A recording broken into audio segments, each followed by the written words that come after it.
ในราชวงศ์หมิง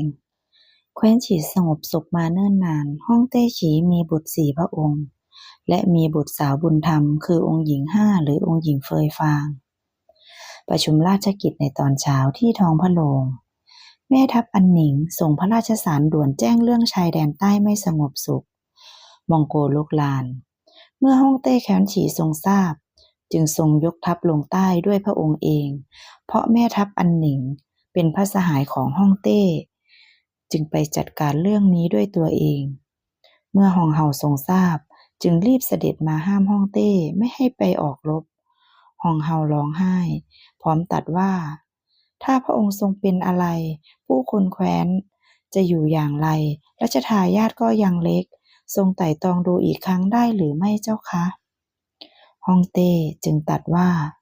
ฮองเฮาอย่ากังวลใจไปเราเชื่อว่าแม่ทัพอันหนิงไม่ทรงปล่อยให้เราเป็นอันตรายอย่างแน่นอนรัชทายาทตัวน้อยวิ่งเข้ามากอดเสด็จพ่อแล้วถามว่าเสด็จพ่อจะทรงไปที่ใด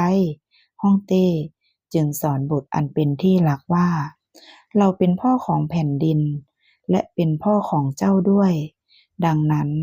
เราต้องปกป้องให้ผู้คนในใต้ล่าและครอบครัวของเราอยู่แบบสงบสุขเจ้าก็เช่นกันนะรัชทายาทเมื่อเจ้าโตขึ้นมาจะต้องเห็นส่วนรวมเป็นที่ตั้งเหยียนลู่เจ้าเข้าใจที่เราพูดหรือไม่รัชทายาทตอบเสด็จพ่อว่าเข้าใจขอรับเสด็จพ่อ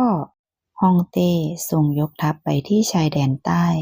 เหลืออีก10 ลี้ก็จะถึงค่ายอันหนิงฮ่องเต้จึงสั่งให้พักตรงนี้ในขณะที่ทรงเดินชมทิวทัศน์อยู่นั้นมีหมาป่าถูกไล่ล่ากำลังวิ่งตรงเข้ามาฮ่องเต้ไม่ทันมองหมาป่ากำลังกระโจนใส่ฮ่องเต้สาวน้อยขี่ม้าเข้ามาพร้อมกับตะโกนว่าระวังหมาป่าเมื่อฮ่องเต้ได้ยินจึงกระโดดหลบสาวน้อยเล็งธนูไปที่หมาป่าลูกธนูปักกลางอกหมาป่าจนมันแน่นิ่งองคลักษ์ได้ยินเสียงรีบวิ่งมาคุ้มกันปลายดาบจ่อที่คอสาวน้อยฮ่องเต้ตะโกนว่าบังอาจเจ้ารู้หรือไม่นางช่วยเราไว้องคลักษ์ทุกคนจึงนั่งลงแล้วพูดว่ามิบังอาจเจ้าค่ะฮ่องเต้ชวนเด็กน้อยไปดื่มชาที่พักตอนแรกนางก็ลังเลฮ่องเต้พูดว่าเป็นเพื่อนกับเราได้หรือไม่ด้วยความเป็นเด็กนางจึงบอกว่า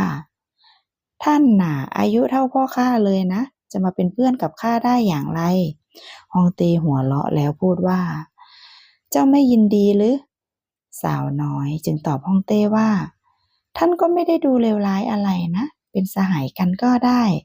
องคลักษ์จึงพูดขึ้นว่าเจ้าบังอาจยิ่งนักเจ้ารู้หรือไม่ท่านผู้นี้คือใครฮ่องเต้รีบตัดบทว่าหยุดนะถ้าเจ้าไม่หยุดเราจะตัดลิ้นของเจ้าสาวน้อยด้วยความพอใจจึงแลบลิ้นใส่องคลักษ์แล้วพูดกับฮ่องเต้ว่า